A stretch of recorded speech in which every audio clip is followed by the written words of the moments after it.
Welcome to the Go Team Life Meaning of Life, Quest HQ, with our special guest, Lisa Galatis. This podcast has been designed to be able to highlight quality questions to ask ourselves to create a quality of our life.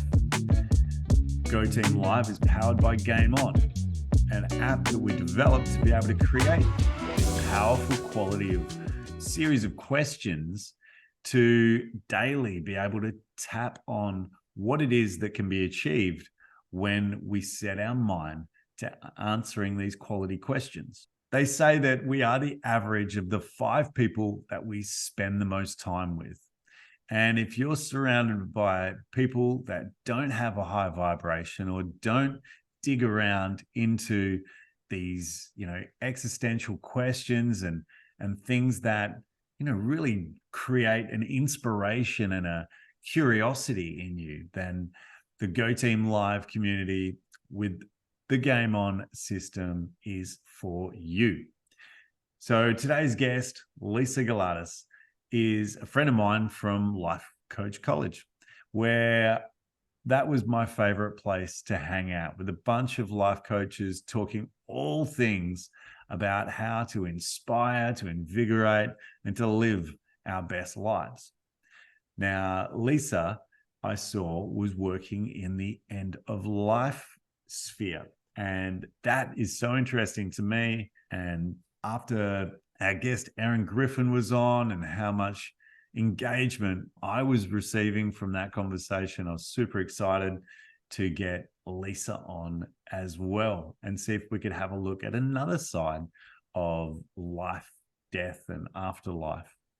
So this session, we touched on some energy, the soul connection, and we have our question, which created a really beautiful response from our audience, who all gave us little teasers on what it was that they were creating for a life lived well.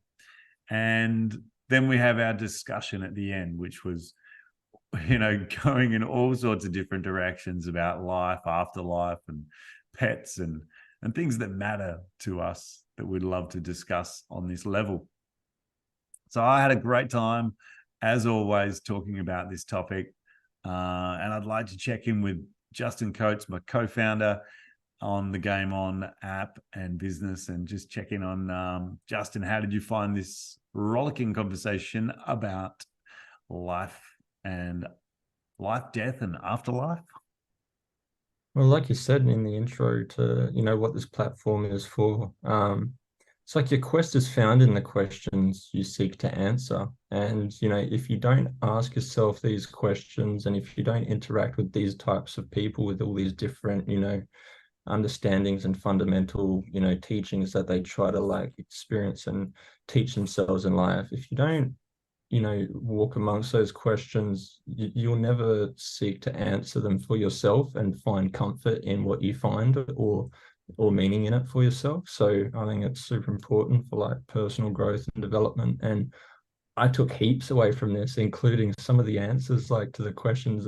I felt more part of a single entity, knowing that I'm not the only person who questions some of these things or has these types of answers, from what was being spoken about. So it was really insightful, really cool, and I think everyone took something from this. So yeah, from go to woe, we had an awesome time. We couldn't have wrapped up better than that story from Kerry Christie. So yeah. All right, everybody, download the GAIM ON app.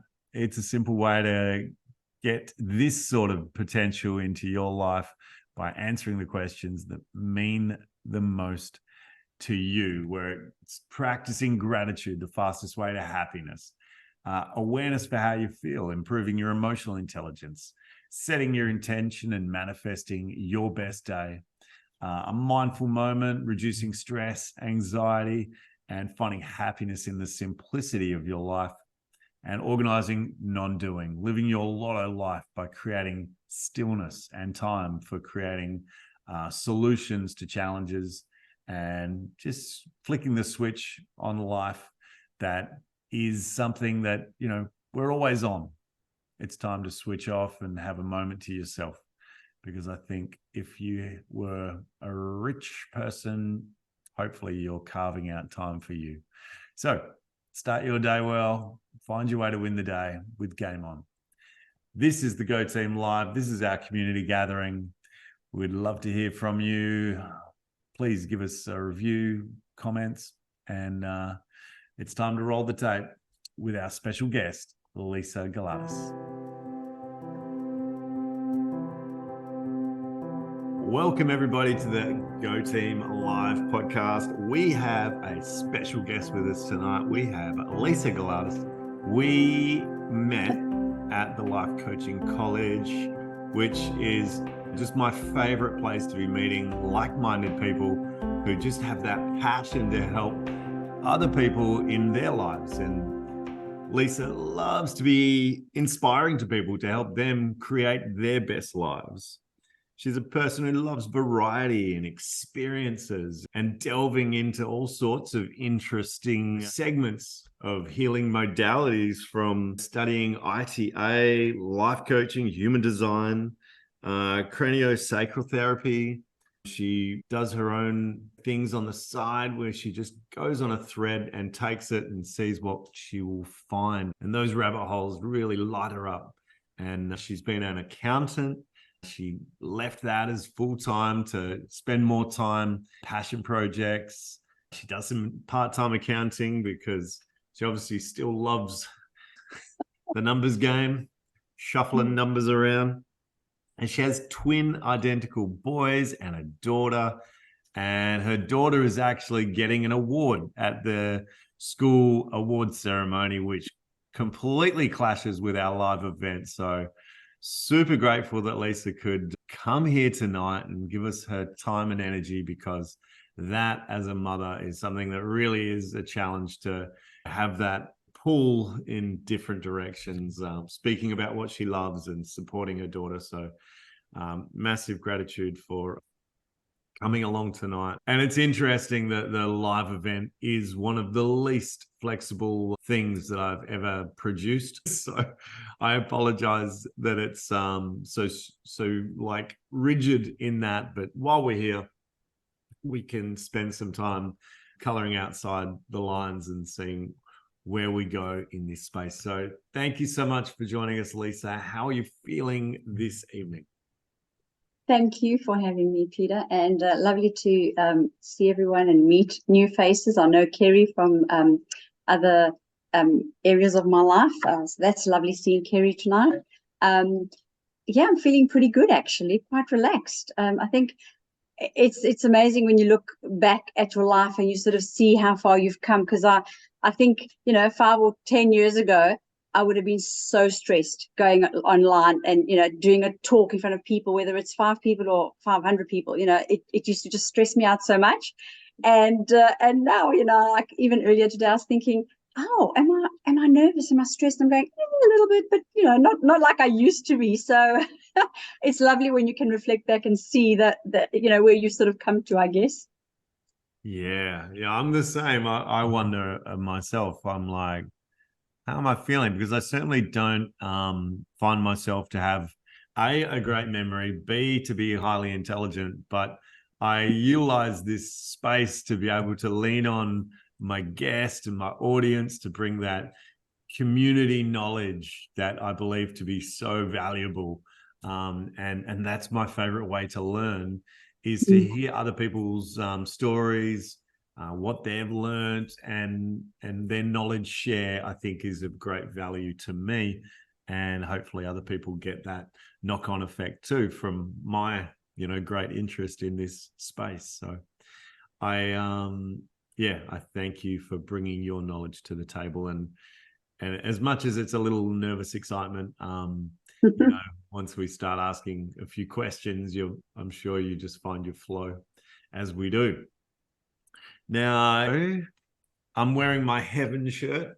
It's my favorite shirt to wear when I want to feel in my absolute best place and self, because what I didn't add to that introduction is that I saw that Lisa was doing end of life work and working on being a death doula. And after having Erin Griffiths on the podcast a couple of weeks ago, and I've just been asking people before, it takes a little while to plan these things out. I'm so intrigued in that phase and that way that we do life. And speaking with you to prepare for this, I really saw you light up when we spoke about energy. And so I'm going to ask you a few questions about how that goes. So now I'd love to ask you, Lisa, to take us through a short meditation to find our grounding and get our attention away from the wildness of the day and whatever obstacles and challenges and things that our mind was busy trying to find solutions for.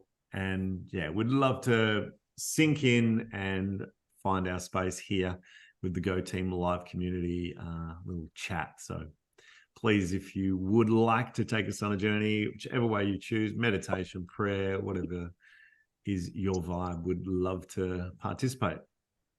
Thanks, Peter, and thanks, everyone. So yes, it's it may be a meditation, but it's just a few words around a bit of life and death, something to just, I guess, ponder, think about as I read through my the things I've put together. Yeah, just something to think about. So I guess if you want to get comfortable, just take a nice deep breath in and just exhale and let it all out. If you want to close your eyes, do so. If you want to leave them open, do so. Whatever you're comfortable doing, whatever puts you in that space of relaxation. And just feeling into the body and just feeling into the mind, I'd say, as well. But don't let that mind and the chatter take over as we normally do. So if we just want to relax, feel the body, and I'll get started. So life in every moment weaves a tapestry of experiences that range from the sublime to the challenging. It is a journey filled with the essence of existence itself, a symphony of laughter, tears, and the quiet whispers of introspection. In contemplating life, we inevitably encounter its counterpart, death, the mysterious threshold that reminds us of the fleeting nature of our time here on this earth. Gratitude emerges as a profound response to the awareness of life's transience. Each breath becomes a whisper of thanks, and every sunrise a gentle reminder of the gift of another day. It is in the recognition of our finite existence that the colors of gratitude paint our perception, encouraging us to find richness in the ordinary and meaning in the seemingly mundane. In the midst of this cosmic dance between life and death, a profound question lingers. Who are we truly? Beyond the roles we play, the titles we carry, and the masks we wear, there lies an authentic essence. It's the quiet core of our being, untouched by the external noise, a sacred space where our truest self resides. Exploring this inner terrain becomes a lifelong journey of self-discovery, unraveling the layers to reveal the beauty of our authentic existence. So let us embrace life with gratitude, acknowledge the inevitability of death as a companion on this journey, and delve into the mystery of our true selves. In this exploration, we may find that the essence of who we are goes beyond the ephemeral nature of life and death, resonating with the timeless rhythm of existence itself. And I'll let you just sit with that for a moment. And when you're ready, you can open your eyes and come back to the space. Thank you, Lisa. You're welcome. I mentioned in a little invite that I threw out this afternoon to people that we were going to talk about life energy force and that cycle of life. Now, before we get to the energy and vibration, I'd just like to ask how you came to be now working in end-of-life doula. How did you find yourself in this end-of-life doula work? I think it's one of those things that kind of finds you. I would never have, I guess I just never knew much about it. And I guess, if somebody had told me that that's sort of the path I'd be journeying down, I would have sort of been a bit surprised. But I've always been I've always looked at, I was telling you earlier, Peter, I've always looked at birth doula because my birth experiences were not great. And I know that if I had a support person with me throughout that journey and at the actual birth, both times, I think my experiences could have been very different. So when I came across this talk that this lady was having and discussing end-of-life doulas, I joined the chat and I was listening, and it just absolutely resonated with me. I just loved what I heard. And maybe it's because I'm now sitting on that side of the 50, I've hit that 50-year line and or mark in life. And, you're heading to the other side rather than being on the youthful side of life. And you realize, that death is, well, it's inevitable, but I think it sort of hits home more as you get older. And I just realized that, gosh, our perception of death and how we treat it and funerals and just the whole thing around death is just so morbid and awful, quite honestly. For me, my experience has also been very awful. And I just thought if we had people out there that were the support and could give the support and be the voice of the person who's, on that end of life journey and their family, well, what a beautiful experience to make it as beautiful as it can be at a time like that. It's not to say that it alleviates the grief. It doesn't remove any of that, and that's not the point. The point is we're here to feel the grief, and we will feel it, of course, the sadness, the grief, and everything else that comes with it. But I think there's a lot more to it that we can, I guess, be involved in to exit this life on our terms.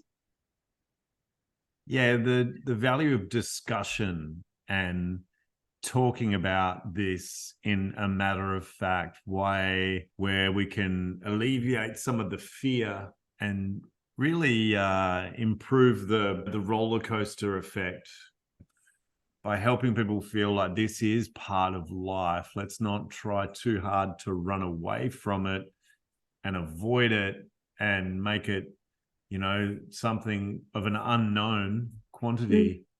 And try and normalize this, just to lighten it, just the by one or two digits, just to make things a little easier to live with, because I think it's almost easier for people to be the person with the illness or to be going down that route than it is for the people around.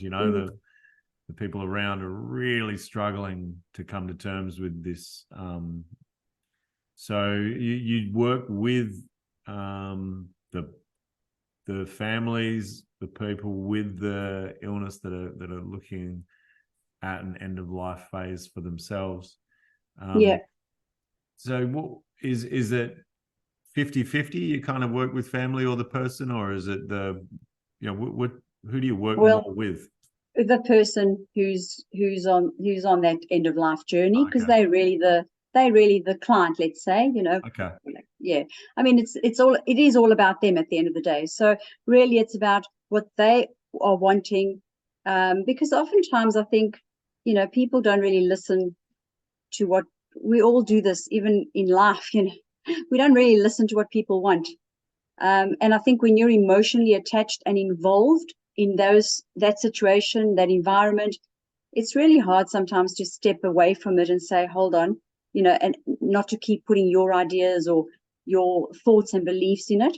So it's really about that person first and foremost, and then how to navigate the rest of the family and the dynamics around that and the emotions that come with it as well. I know when my grandma was in a, end of life phase, the family just didn't even want to tell her that she was dying.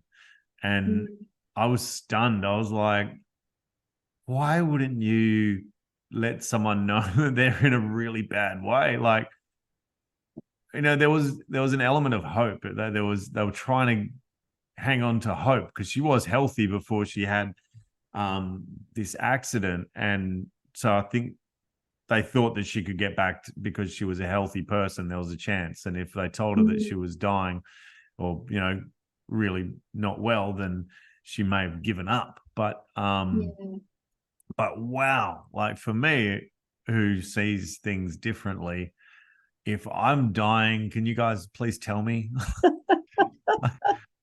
I'd really like to know. I think I'd have something. I'd say different things. I'd do things differently. Yeah. And that's another thing we were talking about, Peter, is, when the thing is we wait for people to pass on, to say the things we want to say to them. Why do we wait until then? And I see Andy feels that. I know. We should be having living wakes. We should be, having these celebrations when we're still alive and telling people, what we feel about them, and let that person who's on their way out tell us, I just think we wait far too long to let things out. Well, you're in your 50th year, and I like how you're using the whole year. You said I'm 50 all year. So it's like a year-long celebration. I think I mentioned that I like spanning it at least a week and a bit, but you're going for the whole year, which I like. That's something I've added to my kids' birthdays is we discuss, like we all take turns in saying what great memory or what we like about the person. And I suppose that's sort of for me, utilizing this understanding that life is not infinite. So, well, on, bodies. So, just to be able to make the most of these marker points. And Christmas is another one where, kind of look around the room and just see everybody that's there. Because each year is a long time. Year can be a very long time. And a lot happens in a year. So, I like to think that I'm trying to do things differently in that respect. I think that's great, and I think it's a fabulous habit to start with young kids. You know what I mean? For all of us, really, because if you're doing it in your everyday life with the smaller things, I mean, well, a birthday is not small, but I'm saying with those little celebrations or big celebrations, it then just becomes natural, and you can then say it to people even when there isn't a celebration. You can say those beautiful things. You're wonderful. You're this. You're that. Whatever it might be, and be able to acknowledge people because it's just a natural thing for you. Yeah. One of my favorite stories about the value of gratitude is when Martin Seligman's positive psychology course, everyone writes a letter of gratitude to somebody that's helped their life in some way. And they may not know it, and they give the letter or they read the letter out. And this one young guy's brother had tragically died in a car crash. And so he went back to the family and he was giving, he wrote his letter to his parents and thanks for the life that they'd created for him. And I believe they probably did the same thing for all of their children. And for him to be able to come to that place of tragedy and sadness and read out this letter of gratitude for the family of, the parents and what a great job they've done. And just to be able to shift the energy of that moment, like, how else do you shift energy like that than just to paint the picture of what fantastic parents you were, and obviously what a great gifted life this young man had before he tragically passed. So that practicing of delivering gratitude, thanks, memories and reverence for each other, in readiness and making it easier when things are difficult to be able to do something similar. Yeah, you're right. That is a kind of a learnt skill, maybe. Yeah, and it's these it's actually the little habits that we do every day that actually transform into the bigger things in our lives, really. It's sometimes the most simple things in life. It's exactly what you just said, Peter, is that shifting the energy. Death, of course it's a sad time, and it's not nice to know that the person that you love and is in the family is passing on and won't be here with us.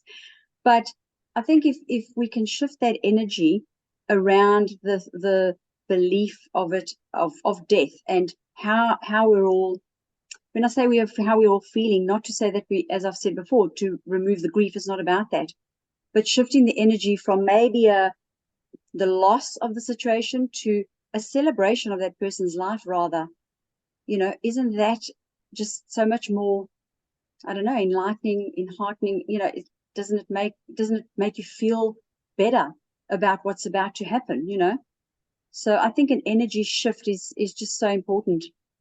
And an inspiration. Like, these people are, when you go to a funeral, it's always this inspiring tale of this life lived well, and through challenges, and wow, they had to do this and this, and oh my goodness. So your love of inspiring people kind of fits into this connection with the end of life, because there's so many inspiring parts to that story. You've got the Death Cafe coming I'm up. getting, I'm working at getting that started, but there are a group of doulas here in Perth, end of life doulas. So we get together and we're working at getting a Death Cafe up and running. So there are some already happening, I think, at Guildford Way and Fremantle, but I do want to get one started. So I'm looking maybe Woodvale area to get something happening up this end.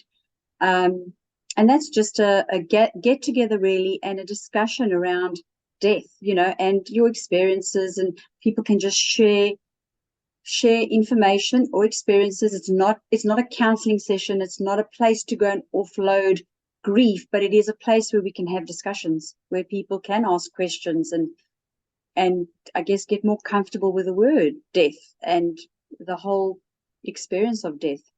I think maybe the big draw is not feeling like you're alone. And when somebody has passed, and if it's a life partner,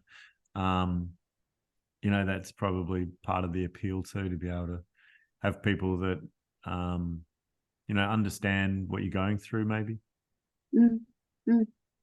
Absolutely. That knowing. Now, when I spoke to you on the weekend, you really lit up when we started talking about energy. Your whole face, everything about you, like, really struck a chord. So you were just explaining to me before we pressed record about this Rife machine and the frequency, and I found that to be extremely quirky and cool.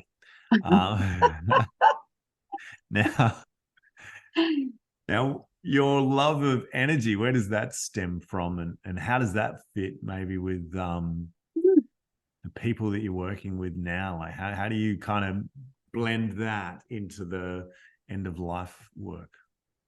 I think with energy stuff, well, look, I mean, the ITA energy medicine that I have studied works with it's a little bit like, your kinesiologies and your Reikis and all that sort of, I guess, those modalities that work in the energy field, right? So it works the physical body, it works in the energy systems, because we've got energy systems, our chakras, our meridian pathways, all those systems that are running at the same time, I guess, and operating at the same time as our physical body. But together with that, we have our everyday, I guess, on a physical level, is the words we speak, the food we eat, all of that carries vibration. So, and I think one of the biggest things I'm starting to realize is, I mean, it seems obvious, but I think we really bypass it, and that is the words and the language that we use in our everyday life. Every word has a vibration and a frequency. And, when I think we just randomly use words, when we feel low, we use more low vibration words, and that just brings us, keeps pulling us lower. So I think it's about how do we raise that our frequency and our vibration so that we can elevate those emotions we're feeling. Now, I'm not saying we're going from depressed into absolute joy. That's just ridiculous, because it ain't going to happen. We all have our highs and lows. But if we can just shift, as you said earlier, Peter, just that a few degrees of a change in mindset or how we perceive things makes a big difference. So if we're going from feeling really, intense grief to just sadness, that's a shift already, and so I think the change of frequency and vibration in our everyday lives, moving into that end of life space, I think it's about the fear around death, as in, let's not, make the decisions. Just you decide how you want to exit this life. Speak to the people you want to speak to. Embrace the ones you want to. Don't speak to the ones you don't want to. But I guess within yourself, let go of those things that have held you down, that have kept you in that low vibration. You don't have to go and apologize to the person or do whatever. But I'm saying there's a lot of anger and, frustration and all those kind of things happening within all our lives. So if we can shift those emotions to a better frequency and a vibration, I think that exit and our end of life transition's a little bit easier. I like the thought of our soul having like an eternal, yes, journey. Yeah. And while our body, goes to, a zero vibration, when we Yes. no longer have a functional body, our soul continues. Like, what's your thoughts on that? I'm sure somebody working in this space has a thought on this. Yeah. Okay. So I'm in agreement with you. I absolutely believe that this body is just the vehicle for this experience and this lifetime.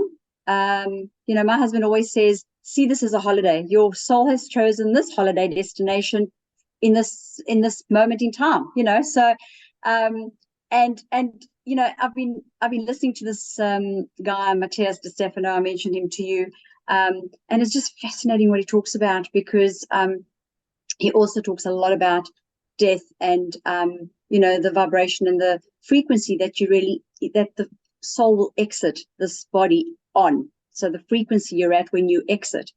And yeah, I absolutely believe that we're here to experience life in all its glory, good, bad, and ugly, and take the learnings along with us. And I do think we obviously have had, well, I believe we've had lots of lives and experiences, and maybe we just keep coming back when we have certain learnings that we're just not getting. Oh, that's a hard one to swallow at times. Yes. When I'm working in a ceiling space and hot and sweating away and itchy. But I love the term or phrase that we are, our souls chose this holiday. Now, I could use that because I need those little buzz phrases to have a laugh at the situations I get myself in. Yeah, brilliant. I love that. I was listening today to a podcast about end of life and afterlife, and there's such a beautiful consistency with people, no matter what religion or culture that they find themselves in, that have a very similar experience if they do in fact come back from that place. And yeah, is there anything that that you follow, like books or series or things that you love or that's impacted the way you think about this? I think this guy, Matthias De Stefano, who has been interviewed, and he has his own. He's started his own school in terms of getting people on, a little bit like what you're doing here with this podcast, getting different people to come and do talks and educate others, and share their knowledge. But he's here to remember, and he has remembered most of his previous lifetimes. So he remembers his lives and the death, and then coming back again to live another life.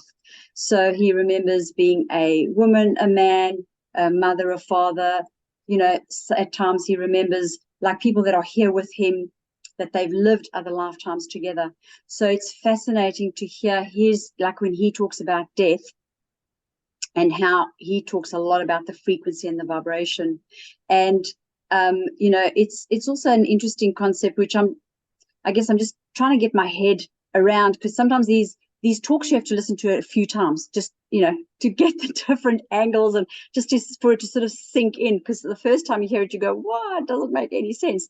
But he talks about when our soul, we say our soul chooses this body or this family or this life or this experience, but he talks about it is a pure frequency connection. So you could exit this life on a really high frequency and be high vibe, right? But you come back into really challenging low vibe environments, and yes, there are learnings in that, but I guess I've realized that it doesn't matter whether you high vibe or low as, it's in balance. It's out of balance. What we're looking for really is the balance of the two, because just like birth and death is really on the same scale. It's the same line. It's the same frequency, or the line. It's just different ends of it. So whether you're really low or really high, you're going to come back to the opposite, so that you can experience and work towards getting the actual balance of the two.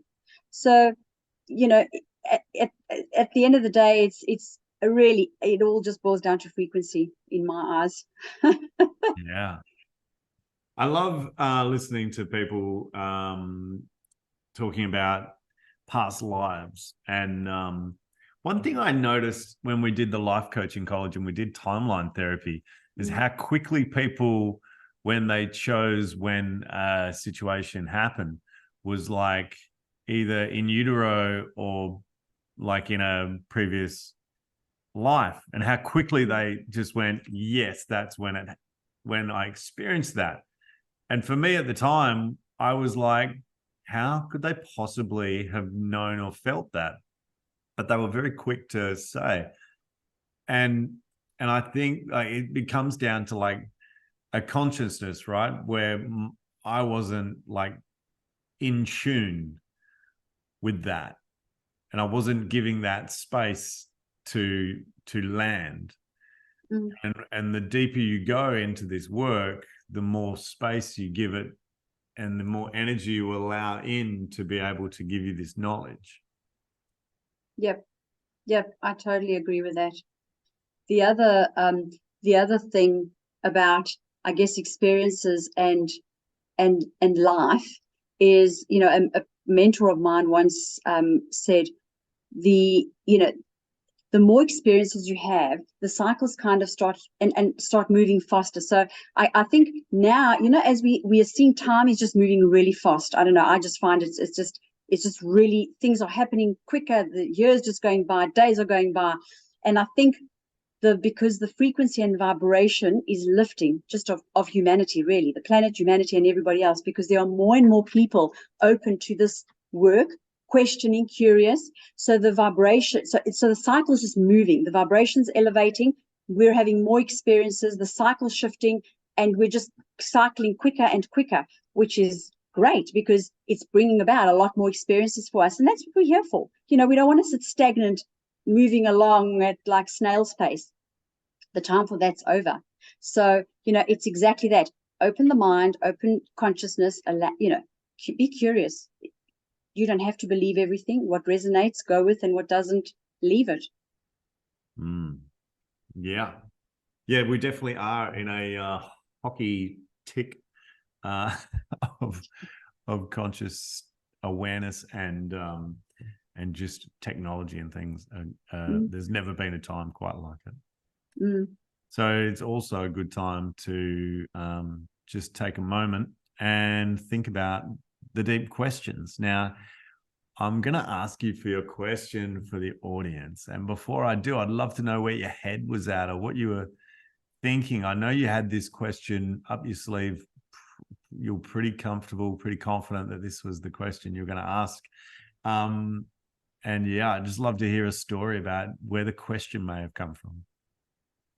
So I think where it sort of originated from is when I started getting into, a more, I guess, holistic lifestyle, and the mind started opening up a bit more, and I got into, the energy stuff and the frequency stuff, and you often hear a lot of these, people, well-spoken people saying that, we're doing it we're not just doing it for ourselves, right? I mean, we're doing it for our kids and for future generations. And so that sort of led into me thinking, okay, so so this, I mean, it is for the future, really, for my kids' future and for future generations. I may not even end up seeing, the fruits of, I guess, what we're trying to build here. We may get snippets of it, but we may not.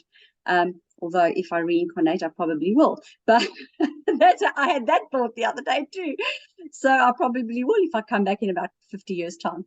But so that kind of led to my question, which I'll put out there, is what legacy do you want to leave behind? What do you want people, friends, family, anybody you know, even people that have just met you once, what would you love to be remembered for? Because I think a lot of the time, the things, when I do that, when I do stuff, I kind of think, how is this impacting? Can this impact like have a long sustainable impact? Or is this just in the moment going to make the difference? Oh, this is a great question. I think about this a lot. And I think about other people's legacy. Yeah. So I try and figure out, for example, my dad is on a journey of being in service to people, and he won't listen to this podcast, so I can be very honest about this. There's times where I wonder, Dad, why are you spending so much time in service to others beyond your own family? Now, it's not to say that Dad doesn't do a lot. Okay, I'm very harsh on him, where I shouldn't be so harsh, because he does do a lot for the family. And without him being in service to other people would send him crazy. Like he's got a bigger picture, he's got a bigger ideal, and he loves helping people. And there's organizations and groups that he actually runs that, he makes him feel like he's in purpose. And that has a knock-on effect to me. Okay, so he's had that passed down to him from his own mother, who was always a volunteer. I don't think she ever had a paid job, but she was always volunteering, and just such an amazing worker. And in that sense, and so that's knocked on to Dad. And now I am doing my own thing in that same way. I've got GAIM ON, where I'm hoping to create a platform for people to congregate as a community, to, delve into questions and resonate together. And, whether that's, because Dad's in the Uniting Church, so they're not a cult, but they're all following this path and these learnings and teachings. So I am and Dad's really doing a lot of work there. And so I find myself just very naturally wanting to lead this path of trying to help people, live their life in their best way, in their best self. And like I was saying, with just, raising people, just a percentage or two in their happiness scale, just simply. I'd hope to leave a legacy of the work that I've done to date. Like even the laughter yoga video, the laughter on a train video from the Liberators. I've actually got Peter Sharp that created that video on the podcast next week. And that's just almost clicking over to 25 million views. And, that I think everybody watches that video with someone. Like, it's pretty rare, as much as people are generally on their phone. I think it gets a lot of shares, and I think it gets a lot of people kind of getting around each other and watching it together. So with my love of the laughter yoga and journaling in a community, I hope I can create this beautiful connection with people I don't even know. And hopefully, once my time is done and, if I've got some moments to take stock on my life, I've luckily got 4 kids, and, I can only hope that, I've got the opportunity to have a conversation with them and just feel content with what I've put out in the world to help them feel like, maybe not them so much, but I'd like to make people feel like I was, putting value into the world to be able to help create these experiences and just lighthearted, let the lighthearted spirit flow. So I think my legacy would be hoping that I can help people see the lighter side of life. And I think I've even created a song, or maybe I've heard it before, but I think it goes like, always look on the bright side of life, everybody.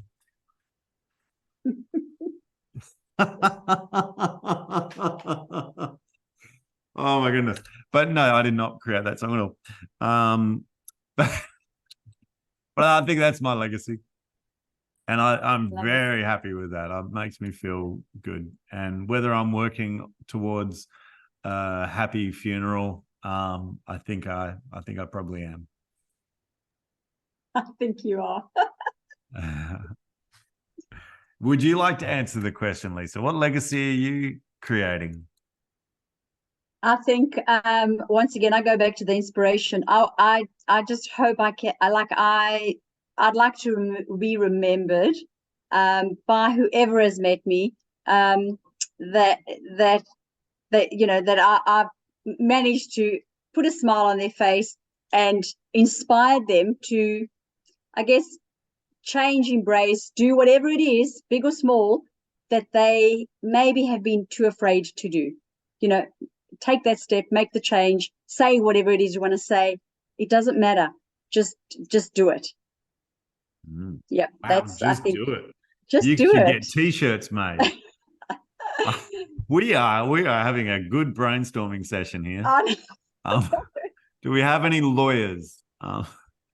You have no. We're gonna have to try and find a way to make this happen. Oh, beautiful! I love that. Yeah, inspirational people are definitely in short supply. We just more inspiration, please. Yeah. Thank you. Would anyone else like to put their hand up? And I'll share. I think I don't know, you get people on this podcast, it's all like-minded people.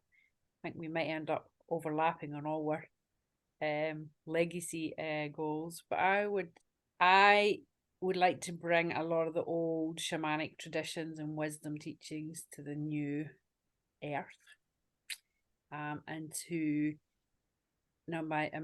started writing a book and creating courses which are not just for me, it's for future generations and my daughter, around taking people from suffering to grace and knowing who they are.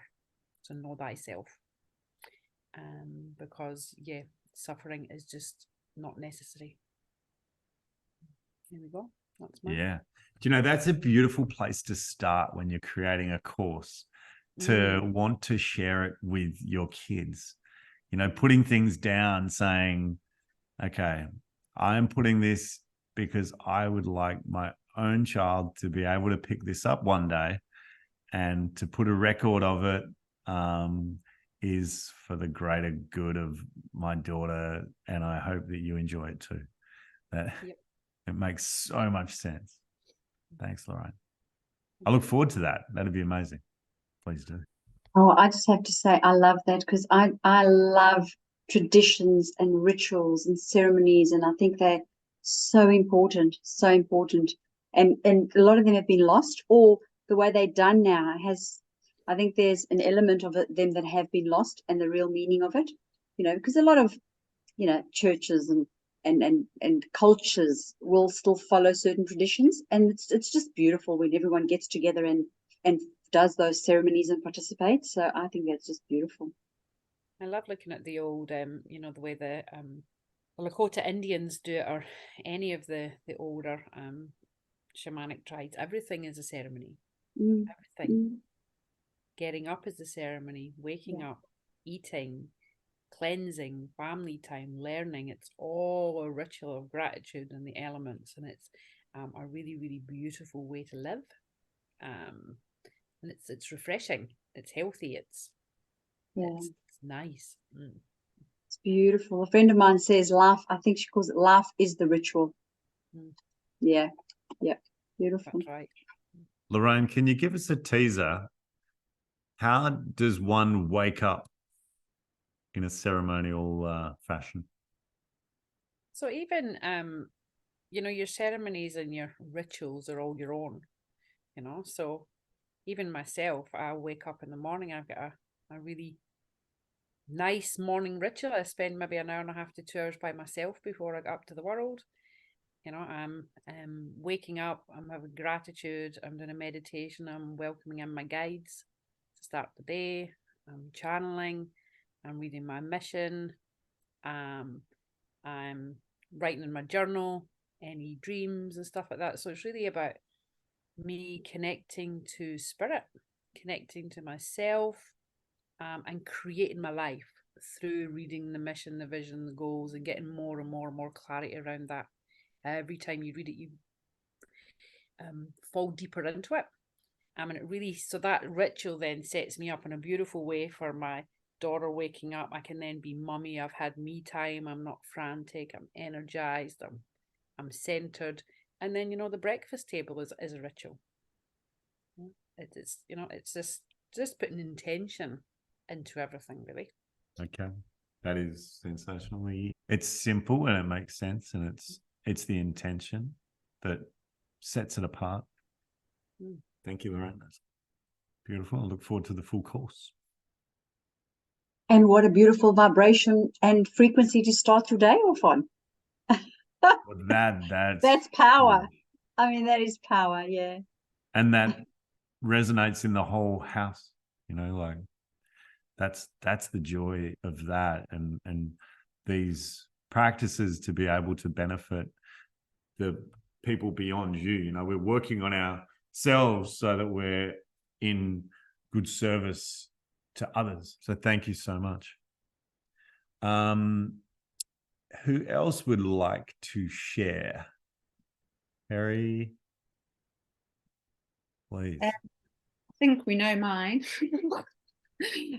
So my legacy would be that I taught people how to truly love themselves, because then they're willing to leave people and situations that don't serve them well.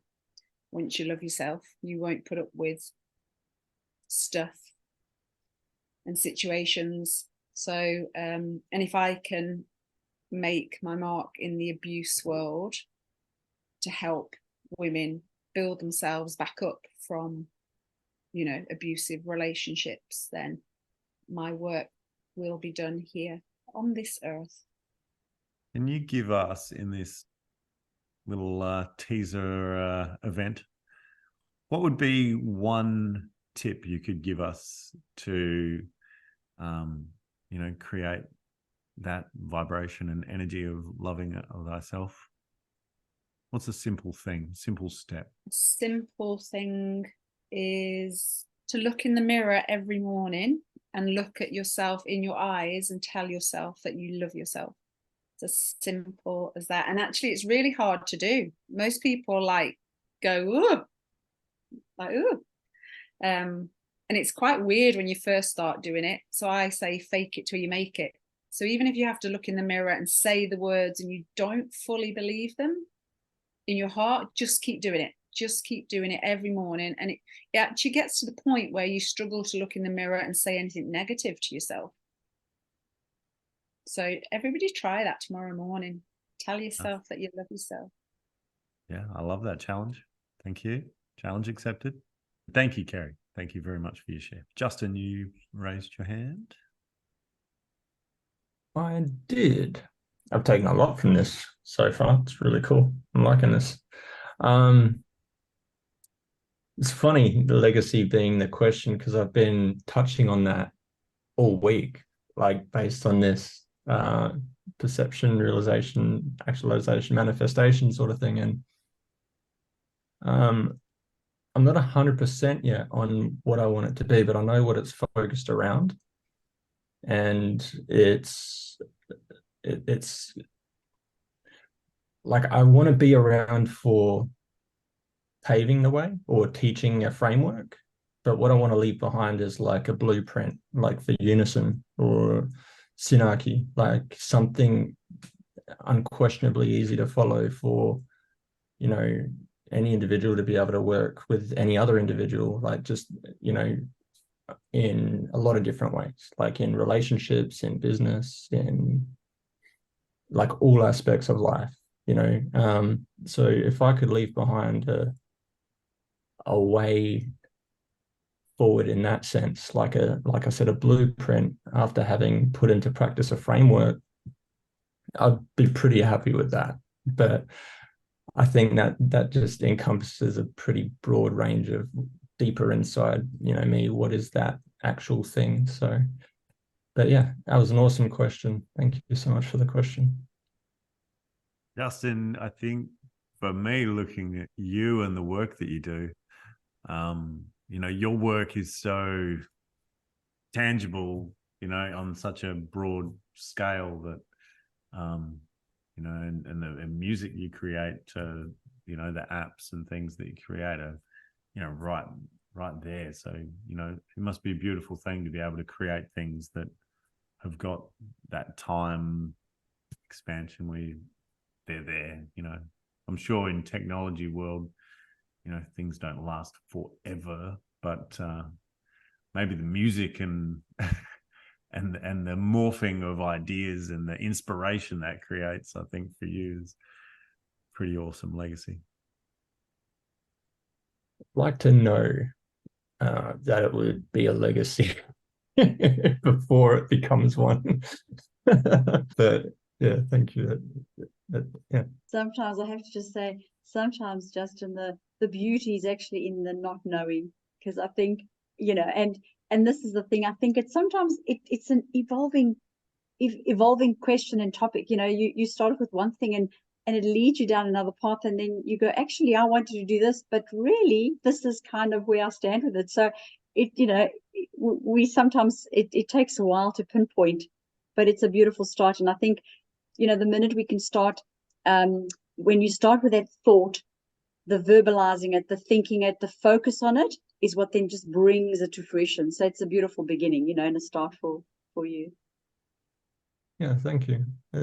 Resonate with that like deeply. Thanks, Justin. Mandy, would you like to?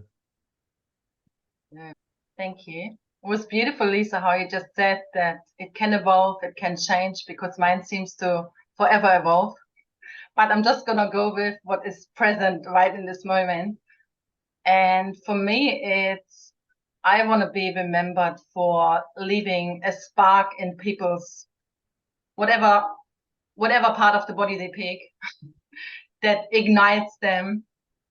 And whether it's just a very little flame that is still burning, or it's been long forgotten, or it's already shining bright, but just that I throw the match and it just blows up and they remember, maybe not why they're here, but what makes their day, so that we don't come to the end of the to the end of our life and think, oh, I wanted to do all these things, but I never got to do them because blah, blah, blah. And for me, it's really important that people remember me for that they could relax around me, to just be, what did I write down? That they are naked, but they're still dressed, if that makes sense. So they dressed in clothes, but they can be naked for who they are. And that they can be comfortable with that. And it doesn't really matter. They just, whether they're on a high, on a low, or anywhere in between. And that they can just feel safe and be whatever they are in that moment without feeling judged or having to be someone else than they are not, or that they are. And that I don't have to have endless, big, deep conversations with people to feel that, but that I just walk in the room and someone said to me, what just happened? Like, that happened really to me. I walked in a room and someone says, oh, did you just turn the light switch on? I said, maybe. Like, it was really, it's like that. Like, just boom, I'm here, and then, oh, yeah, I feel better already, but we haven't even had a conversation. So not everything that can be felt with the heart is explainable or whatever, and not everything that we feel we can explain with words or even say. So the invisible, I think, want to be remembered for the invisible, but the one that connected with everyone in their own way.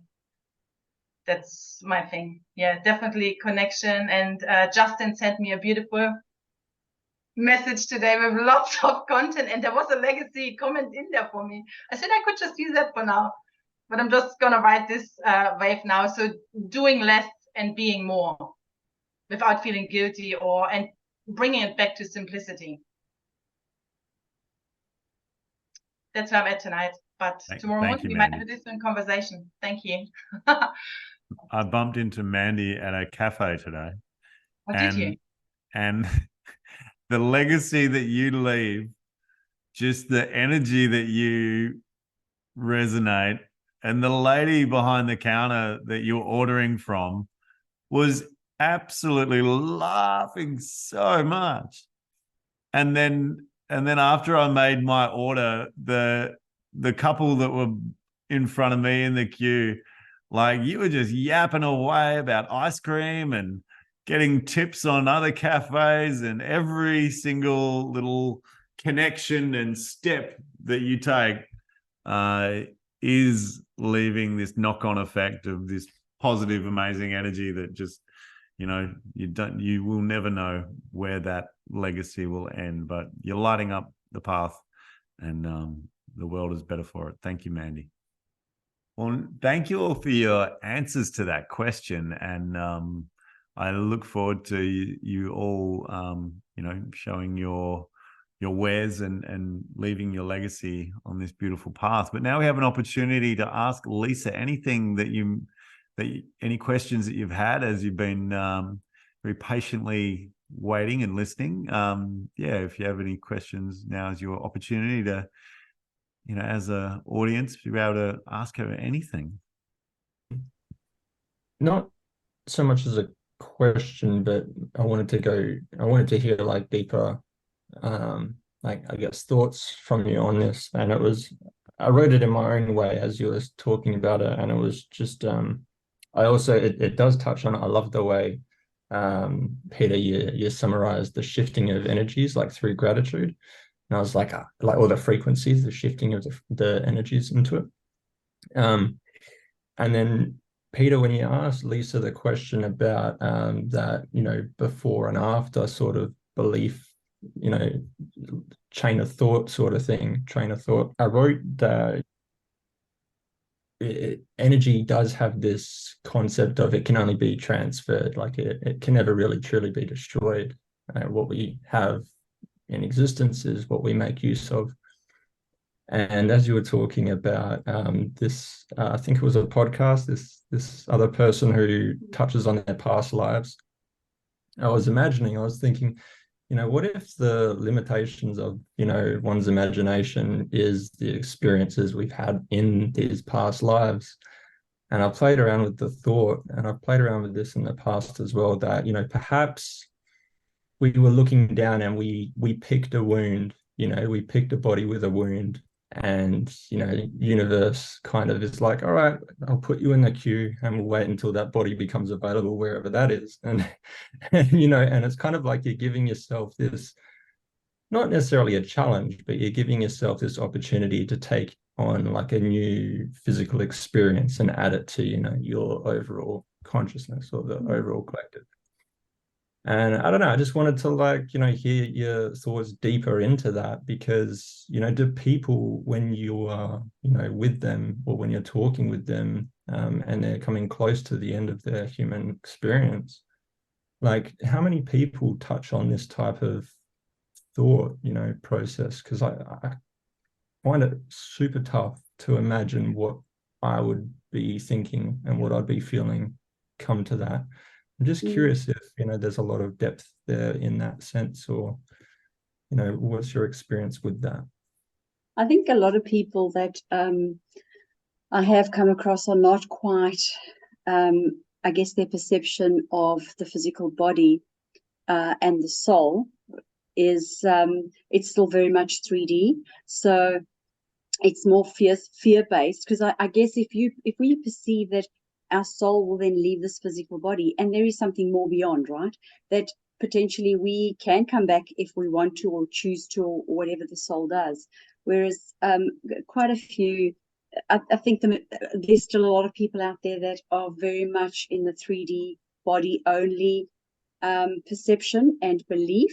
So, and that's where that fear comes into it. And this is the other thing of, I guess, working with, end of life is, it's not about what I believe in, and it's not about what I, how I perceive it. It's actually all about how that person perceives it. And they're entitled to believe that this may be their end or not, or whatever it is that they believe in. We're not there to change anyone's mind. If they're open to a discussion around, could it be that our soul stands there and chooses a body and possibly is going to do that for the next lifetime, or wanting to go on another holiday on earth.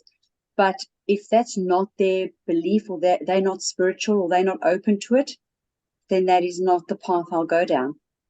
So, I think there is that element of being respectful of wherever the person is at and the family is at, because it's not about me bringing in my belief or my, little spiritual ceremonies or traditions, or, crystals or whatever it is that I might feel comfortable with in that at that stage of life. I imagine, there would be like so many people that sort of just go under the radar with what they believe in, or what they think or feel. And I just imagine that experiencing and hearing about that would be amazing, as much as it is, upsetting through grief, but still amazing to hear what their expectations are and stuff. So thanks. That was really, really cool. Thank you. You're welcome. Do you have many people tell you what their regrets are? And if they do you know what's the biggest regret that people have? I think, look, I haven't had too many cases, I haven't worked with too many people in this space. I'm starting out. But I think one of the things that I have come across with is people not telling other people how they feel. I think that's been one of the main things that they do talk about. And I think not just the person that is, at the end of life, the people around them as well. So I found it's the communication. It's not happening at a time when it probably could be, and beneficial. I think I would say that would be the biggest thing that comes out, or the most common thing. Interesting. Thank you. Can I ask this question with a story?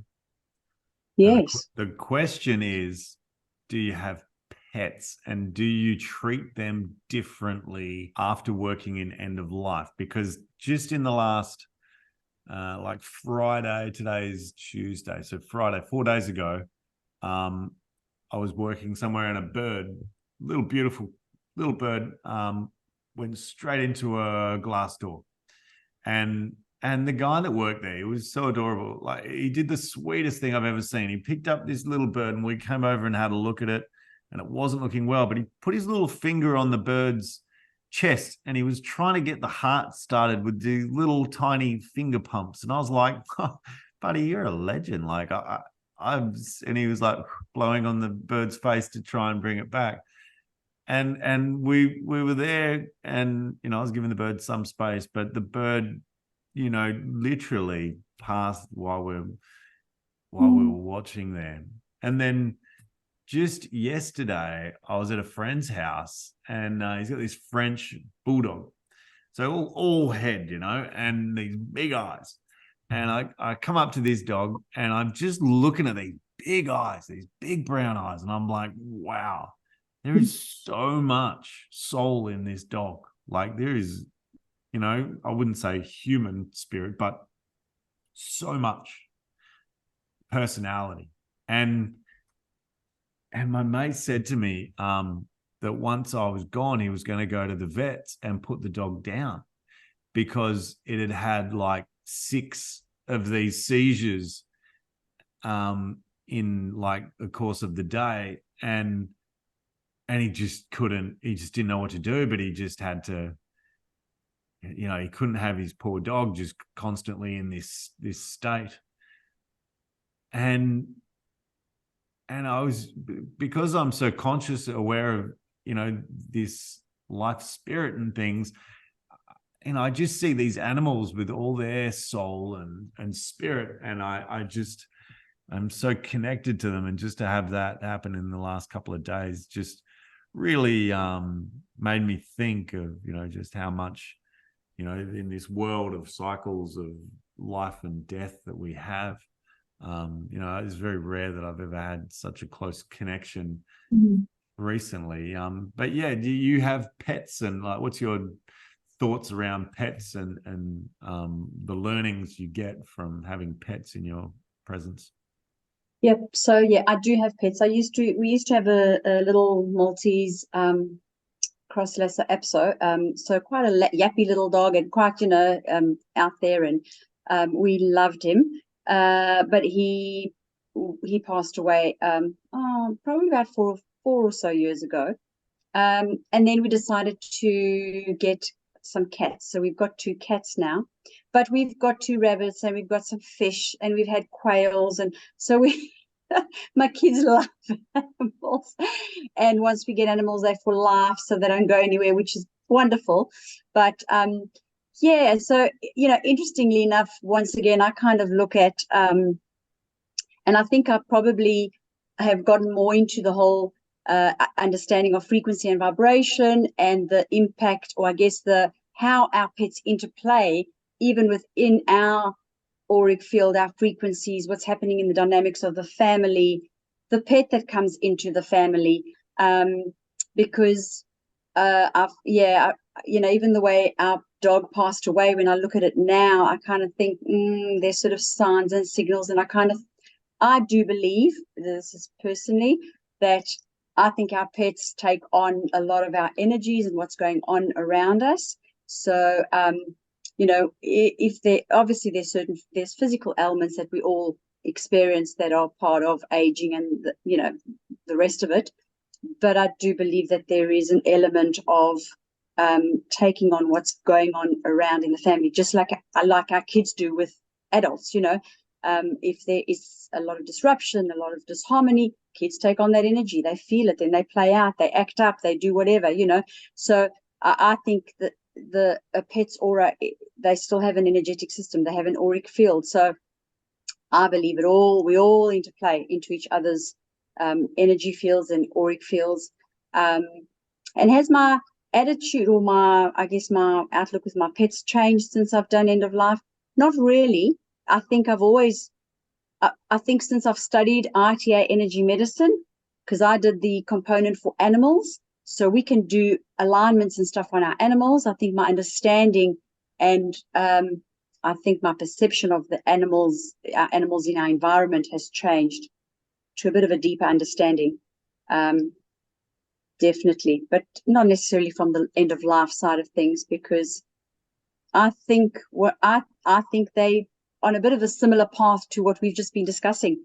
How do we know that cat wasn't maybe a bird before? Maybe that animal has come into our lives as a protection, as a learning, as a something to guide. It's maybe our guide in this lifetime. So, I really believe my cats are here to guide me and as a bit of a protection. So I just have this feeling that, and a connection to them. I think that we've had lifetimes before with it. I've had lifetimes before with them. So I don't necessarily see them as an animal from that point of view. I think it's the same. It's just the principle's the same. Yeah, that's beautiful. And funny, because we were both actually just lay there thinking, just be. Because I was thinking, I should be doing something. I should be writing. I should be. And then I was like, no. Today I just need to be. And Maddie had exactly the same thought at the same time. I just need to lie here and be. And then this bee appeared and died. Yeah. Beautiful. There, isn't there? We can't get a better closing story than that.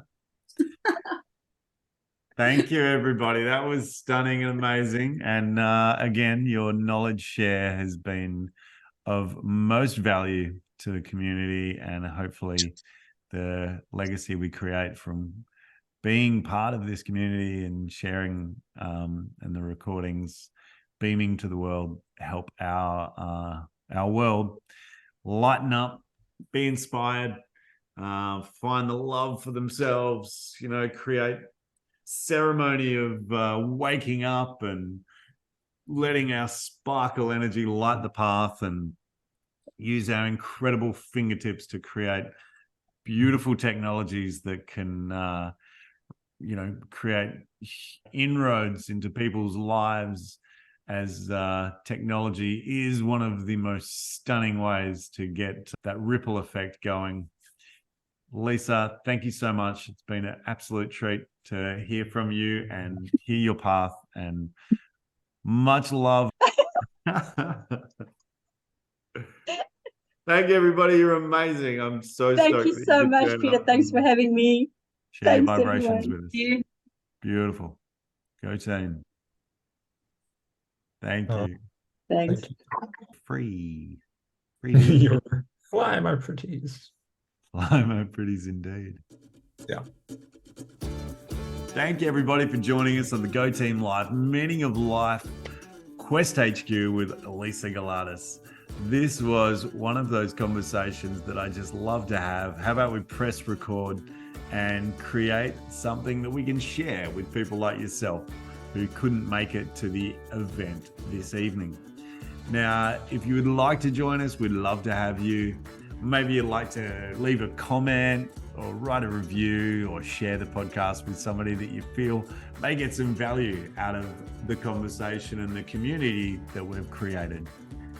I was always going to be loving this conversation. It's one of my favorite places to be. I don't think I put a trigger warning or the fact that, as much as I love talking about end of life, it's not like I'm dancing on someone's grave. And I appreciate if you have, anyone in your life that's recently passed or is challenged. I hope that you get some inspiration out of Lisa's, direction in the way that she is working with end of life. And, it's such a fantastic discussion, because we're all going to face this one day, and to be able to normalize it and to make it something that we can, just have a little level of less fear about the inevitable, then I believe that to be of huge value to a society that doesn't do death very well. So thank you for joining us. I'd like to ask Justin if you had any takeaways that you believe were, worth highlighting from this event recording.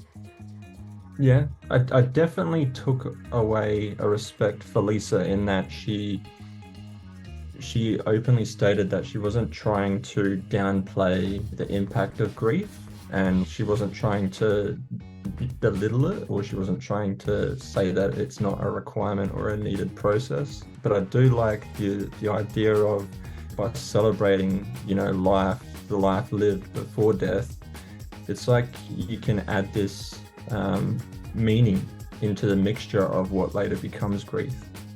And that's what I took away from it. And then between you and Lisa talking, I also, you know, really liked how you said, like, delivering gratitude. You gave a story about this family and delivering gratitude for, like, you did such an amazing job, or like you did so, or like, thank you for doing and raising your son this way, sort of thing. Like, that is a huge shift in energy, and there isn't much you can say to someone who is in the middle of grief, you know. And I think gratitude's probably one of the only things you can ever contribute to someone who is grieving. And I just think that it was a beautiful reminder listening into this podcast, a reminder to celebrate life, the way we celebrate life after death, like to try and remind ourselves to celebrate that life before death, you know. And so I definitely took that away, you know, find the celebrations in other people, celebrate these other people before death, you know, the same way you would after death. I think that was a really cool takeaway for me.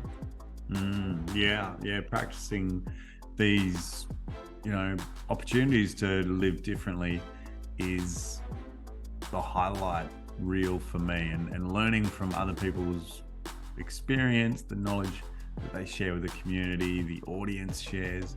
This is my favorite way to learn. This is my favorite way to live. So thank you all for showing up and being part of this Go Team Live experience. We hope that you enjoy the community connection and feel like you're part of this vibration, and, you know, this improvement and the ripple effect that we are working to create here in this space. So love your work. We'd love to hear from you. Write us a review, download the app, join GAIM ON. It really does make a difference in my life, and I hope that it can create the same potential with you. And, you know, by hope, I mean it genuinely can. There's so many little golden nuggets to pick up along that journey path of life when you take the simple steps. And just because they're, you know, created to be simple doesn't mean that the benefit is anything other than huge when cumulative effect put into place from a daily ritual or practice that you can, you know, improve upon your day's experience and then the life experience. And as we heard from Lorraine's morning practice, you know, that energy that she has for the rest of the day, and, you know, what that effect for, you know, her family, you know, for the family home. GAIM ON has that simple effect. If you haven't got an hour and a half to, you know, set yourself to a morning ceremony, then the GAIM ON produces that simply, effectively, and efficiently. And that's why I created it for busy people. And this is what my life is all about, by creating that simple effect that creates a ripple effect that cannot be stopped. So thank you for joining us. Love your work. Go team. 100%. 100%. Go team.